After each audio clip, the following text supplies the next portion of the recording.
Welcome to Fridays, dear friends.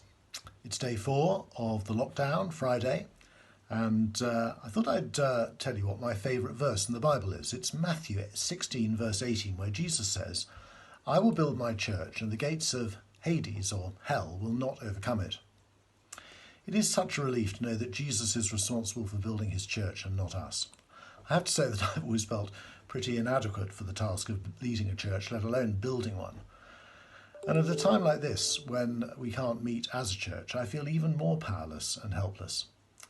But I'm beginning to realise that this is a good place for a church leader to be. Yes, I can still preach online in messages like this, in emails and via recorded sermons, but I can't make anything happen.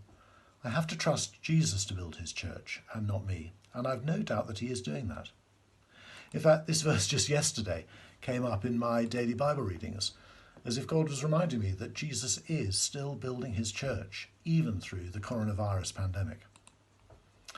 Dietrich Bonhoeffer, as many of you will know, was a German pastor who went through a far harder time than us. He was imprisoned and eventually executed by the Nazis just before the end of the Second World War.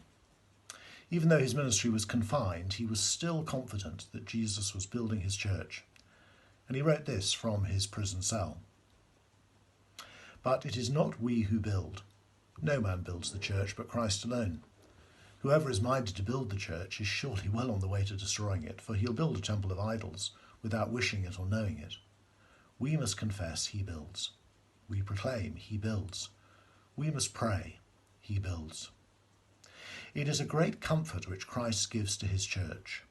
You confess, preach, bear witness to me, and I alone will build where it pleases me.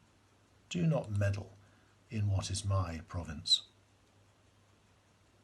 I love that quote, and it reminds me that Jesus is building his church, and he may well be building a church that is very different to the one I want to build. And I wonder what sort of church he's building through this crisis. One thing is certain, we're not going to look like we did before.